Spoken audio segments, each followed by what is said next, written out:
What is going on? Mr. Williams here, coming to you from my dining room. Is this not crazy or what? Second week of spring break, at least one more to go. Man, it's crazy out there. But I hope you guys are doing okay, and I hope you're maybe somewhat enjoying your time off. I know there's a lot of uncertainty out there right now. Um, as a history class, this is kind of a unique opportunity. We talk all the time about, asking older people in your family, hey, where were you when Kennedy was shot, or where were you when 9/11 happened?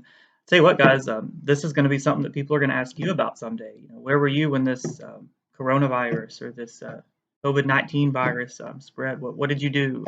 Did you have enough toilet paper? So yeah, so kind of really look at the situation and sit back and realize that you're making history and you're definitely a part of history.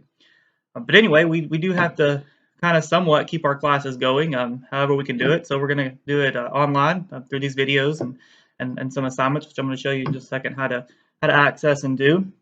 On a side note, a couple weeks ago we done that cotton, and some of you kept your cotton seeds. Now would be a great time to plant those in maybe some cups or something inside and get those started. Probably have them outside within the next 2 to 3 weeks. Pretty sure our last close to freeze is going to be this Saturday morning. So after that, your cotton seeds will probably do pretty well outside, especially with all this rain that we have. Also with me, I've got Luther. He decided to come join me at home. He was getting tired of sitting up there by himself in the classroom. So he's here, and together we're stocking up on our student tiers. We've still got plenty of. And I'm wearing a hat because we're not in school, so there's no dress code, right? So that's what I'm doing. So before I get into today's lesson, I want to go over just a little bit about how kind of the online classroom environment is going to work. So let's take a look at that real quick. So when you get into your Canvas class for the 7th grade, all your teachers are kind of combined into one class here. You can see how it's broken down by each class. At the very top, you've got a letter from us, all your teachers. The important thing about this is it gives you all of our emails in case you can't find them somewhere else. And then over here, if you click home, no matter where you are in this course, if you click home, it's going to take you back to this page that shows all of your classes. And we've broken them down by week, and as the longer we're out, we'll add weeks. Right now we've just got up to 3 weeks added. We also added an enrichment link, and this is just if you need some extra practice or some extra help or maybe some extra resources. Right now in my enrichment one, all I have listed is that video I made showing you guys how to do your source page. You don't have any projects or source pages for the foreseeable future, but we'll see. But there it is if you need it. So click on home, takes you back to the main page. So for my class, week 1 is right here, and I've labeled kind of the topics 2 out beside it. So here's what week 1 looks like. Of course, if you're watching this, you see the video right here in the lesson part. Over here are your assignment instructions. Notice that at the top it says to please do them in order. That's important for you guys to do that because, especially with history, we're going in chronological order. So the booming 20s comes before the Great Depression. So any assignments that you have to do will always be over here. This is a PDF document. So if you click it, the booming 20s, is going to download the document, and it's right here. Now you don't have to print these, and you don't have to rescan them or take a picture of them, email me. I mean, that's a lot of work. You don't have to do that. If you want, you can just open a Word document like this, do a blank one. If you have the capability to do split screen, that's going to be your best bet because then you can look at them side by side over here. And so in your Word document, you can just number 1, 2, 3, 4. However many questions there are, and just answer beside each one. So, which American president suffered a stroke during his 2nd term?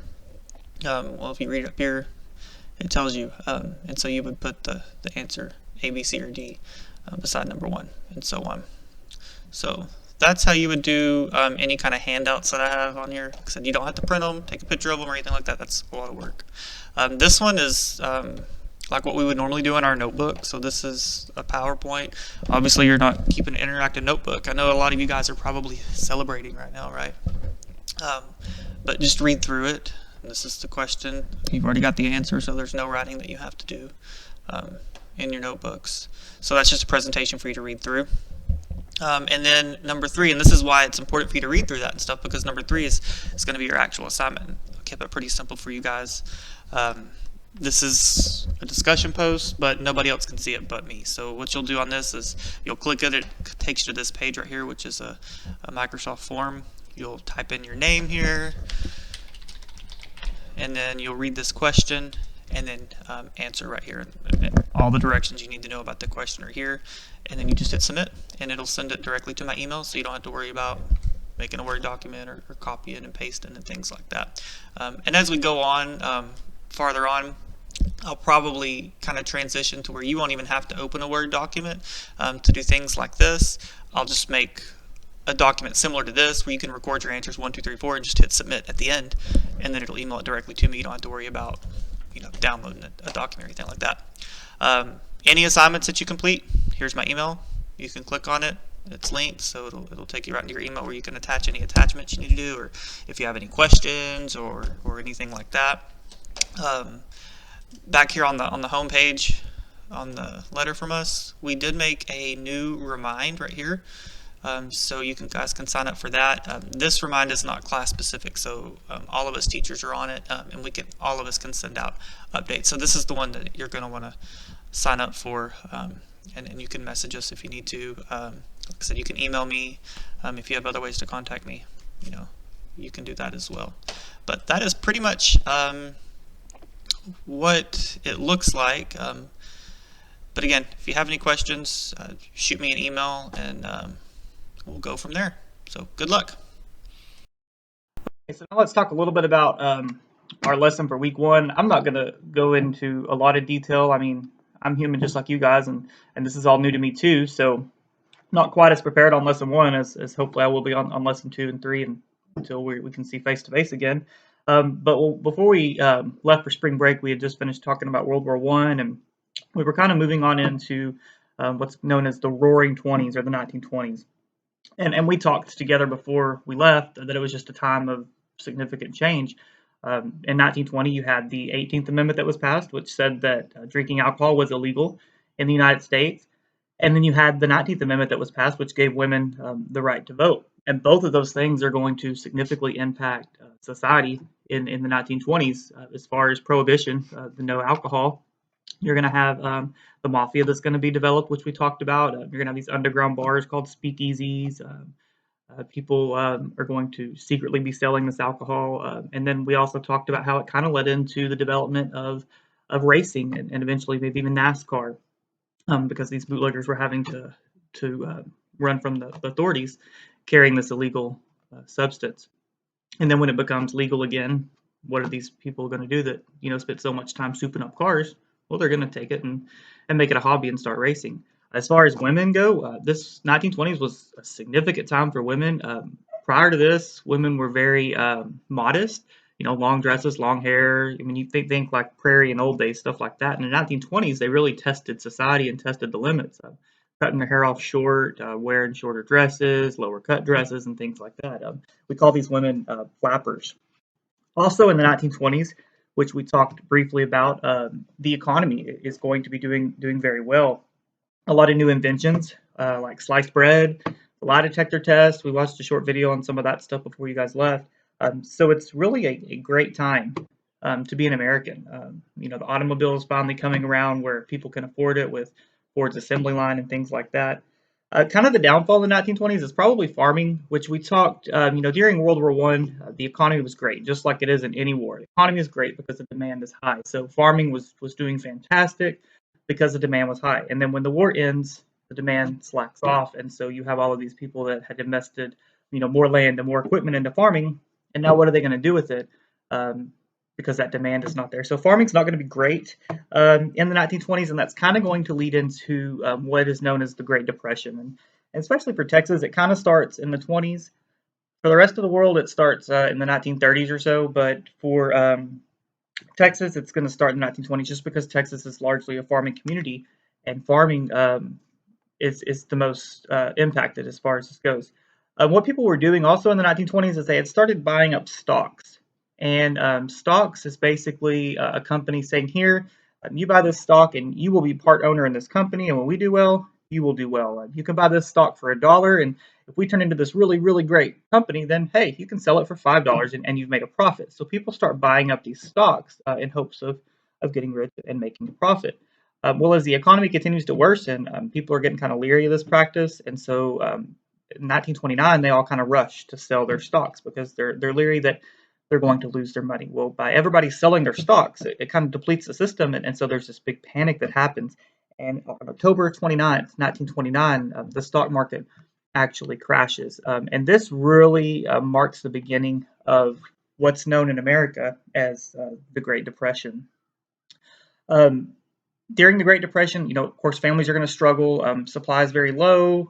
There's not a lot of product out there, and you can kind of relate to that right now with everything we're going through it, and the stores are completely empty. The difference between kind of now and then is that even if the stores had the supply in the Great Depression, people couldn't afford it. So a little different there. But the Great Depression is going to last throughout the 1930s. And there's a lot of different events throughout the Great Depression that we'll talk about. The Dust Bowl is a big one. I'm not going to get into the detail on that today because we're going to talk about that next week. That's kind of a whole unit, the Dust Bowl. And then also next week we'll talk about the end of the Depression. So I know I didn't talk a lot about the Great Depression today. Like I said, this unit is going to be pretty short, pretty quick. Just know that it was just a time during United States history where people did not have really the things that they need. They didn't have the supply that they need. People were without work, losing their homes and things like that. And like I said, we'll talk more next week about the Dust Bowl and the impact that played on the economy and on the Great Depression as well. I do want to mention this photo. It's called The Migrant Mother. And really this kind of symbolizes the Great Depression and kind of the Dust Bowl too. It was taken by a lady named Dorothea Lange, and she took it in 1936. She had been hired by the government to kind of bring attention to struggling farmers. And so she took this picture of a woman. She described this lady, her name was Miss Thompson. She described her that, she and her children have been living on frozen vegetables from the field. Occasionally they could get some wild birds that the kids had caught. The pea crop had frozen. There was no work, but they couldn't move on. It said that she just sold her tires from her car to buy some food before she took this picture. So again, this photo just really kind of captures what the Dust Bowl, or not the Dust Bowl, but what the Great Depression and in part the Dust Bowl, the type of effect that it had on people in the United States. And Miss Thompson's case was not unique. A lot of people suffered just as she did. And the other thing that I want to mention, which I'm really bummed that we can't meet face to face because I really usually show this really cool video. I'm sure you guys have heard of them, but it's Bonnie and Clyde. Bonnie and Clyde were a couple, and they were outlaws here in Texas. They spanned Texas, Oklahoma, Missouri, Arkansas, Louisiana, kind of the southern states as well. But they were kind of based out of Dallas. And they were bank robbers and were very notorious, but they were definitely in the spotlight. And they were active between 1931 and 1934. And actually, one of their companions, his name was Raymond Hamilton. He was actually arrested here in Howell, where we live, where we go to school, near where the post office is today. But yeah, if you have some time, look up Bonnie and Clyde and look up some interesting facts and see what you can learn about them, because it's a really cool story. And like I said, I'm kind of sad that we can't have class in person, so I can show you some of the cool stuff that we have on them. But so that's pretty much it for this lesson. So Roaring 20s, great time. Economy is doing great, with the exception of farming. And again, Texas is mostly a farming community, so Texas really, the Depression for Texas kind of starts a little earlier than it would for the rest of the United States. The Great Depression for the rest of the United States really takes flight October 29th, 1929, when that stock market crashes. And the Depression is going to last all through the 30s up until World War II, 1941-42 area. But anyway, we'll talk more next week about the Great Depression, especially in regards to the Dust Bowl and what exactly that was. But if you have any questions, feel free to email me. I've already showed you how to find your assignments and what you need to do in regards to that. But good luck, and I hope you do well in all your classes. See you later.